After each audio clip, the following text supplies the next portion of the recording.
현 시대를 분석할 수 있도록 돕는 한 권의 책은 여러분들 삶에 큰 위안과 용기와 지혜를 제공할 것입니다. 가끔 이제 온라인 신문을 가지고 조선일보나 중앙일보, 동아일보에 칼럼을 쭉 이렇게 보는데 참 가끔가다 생각이 참 많이 교차하죠. 오늘 이렇게 중앙일보 칼럼을 보니까 여소야대라는 냉정한 시험대라는 그런 글을 논설위원이니까 좀 나이가 안 있겠습니까?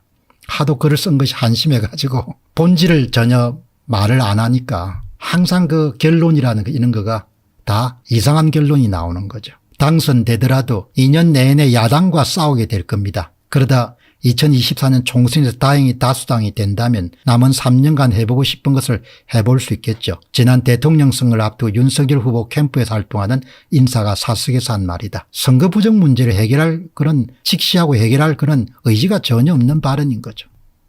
이 글을 쓴 사람도 그걸 당연하게 여기고 새 정부 출범 이후 여야는 끊임없이 대립 중이다. 대통령 선거가 0.73%포인트로 접전으로 치러진 데다가 차기 총선에 국회의원들의 생사가 달려있으니 쉽사리 갈등이 줄어들 것으로 보기 어렵다. 그러니까 이렇게 논설위원이란 사람들이 아무 고민 없이 그냥 이 거짓 정보의 바탕을 두고 글을 쓰는 겁니다. 그러니까 이런 기본적인 가정이 잘못됐으니까 글 전체가 뭐죠? 그냥 그야말로 엉망진창인 겁니다. 박홍근 원내대표입니다. 우상호 비상대책위원회 위원장이고 여건은 그래서 현실을 지켜야 된다.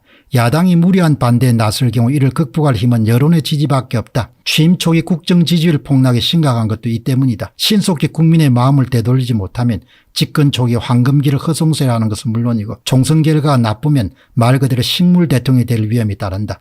윤 대통령이 국정 쇄신이 과감하고 신속해야 하는 이유다. 말도 안 되는 이야기를 하는 겁니다. 한국의 언론들 수준이란 거가 참 제가 볼 때는 나중에 나라가 어려워지게 되면 언론인 책임이 굉장히 크죠. 이 사람이 이제 박홍근이라는 사람이고 원내대표고 비상대책위원장이죠. 이 사람들 다 진짜가 아니잖아요. 이게 여러분들 우상호 위원이 여러분들 만든 선거 데이터입니다. 4.15 총선에 이 표 이동 다 한 거 아닙니까?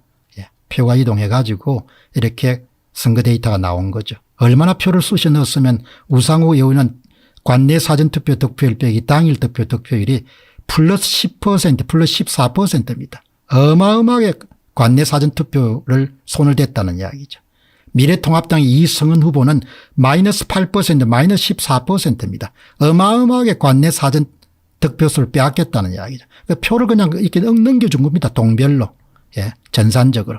다 그러니까 가짜인 거죠. 이게 박홍근 원내대표입니다. 중랑구을.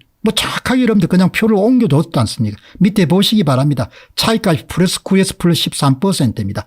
사전투표 참가자 수의 9에서 13%가 더해졌다는 이야기입니다. 미래통합당이 마이너스 8에서 마이너스 13%. 미래통합당 윤상일 후보가 사전투표 참가자 수에서 8% 13%를 빼앗겼다는 이야기죠. 0에서 3% 정도의 0값을 중심으로 분포돼야 될 그래프가 이렇게 한쪽은 플러스 한쪽은 마이너스 인위적으로 이렇게 옮겨 놓은 겁니다. 표를 그냥 빼앗았어.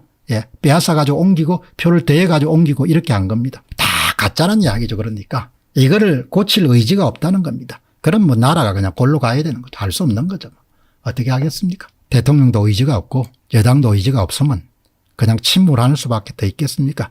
선거를 맨날 뭡니까? 선거를 기계가 전산 프로그램 하는 세상이 어떻게 여러분들 그게 가능한 세상입니까? 그게 어떻게 가능한 세상이냐고요. 오늘 선거 이야기가 좀 많았는데 하다 보니까 그렇게 된 거네요. 여러분, 저는 윤석열 대통령처럼 그렇게 안정적인 그런 집안 환경에서 성장을 안 했습니다. 여전히 삶을 지금 살아가는 것도 참 팍팍하죠. 물론 옛날에 비해서 책임감이나 그런 부담은 많이 이제 줄었지만 애들이 다 분가를 했으니까. 그러나 시골에서 자라서 삶에 대해서 남다른 그런 생각을 갖고 살죠. 그 남다른 생각이나 딴 게 아닙니다. 비 오는 날을 항상 대비해야 되고 좋은 날은 오래 가지 않고 항상 어려운 날을 대비를 해야 되고 기회를 놓치게 되면 반드시 위기가 온다 이야기. 자기 앞에 주어진 기회가 왔을 때 절대로 놓치서는 안 된다 이야기죠. 그런 것이 그냥 말이 아니고 일상의 삶을 통해서 거의 몸에 그냥 체득이 되어 있는 거죠. 인생살이와 이런 사업도 마찬가지지만 야구 게임하고 같지 않습니까? 1사 만루에 점수를 못 내면은 그 다음에 반드시 점수를 잃는 그런 역전극이 펼쳐지지 않습니까? 그게 인생이고 사업이거든요. 대통령 일도 마찬가지인 거죠. 전세를 역전시킬 수 있는 기회가 항상 주어지지 않지 않습니까? 그거를 못하면은 본인한테 위기가 오는 거죠. 본인한테 위기가 온다는 것은 국민들한테 위기가 온다는 걸 뜻하는 거죠. 그런 절실함이나 절박함이나 치열함이 없으면은 그러면 당하는 겁니다. 그럼 할 수가 없는 겁니다. 제가 무슨 악의가 있어서 이런 말씀을 드리는 것이 아니고 동족이 잘못되면 마음이 아프지 않습니까? 그래서 이런 이야기를 하는 거죠.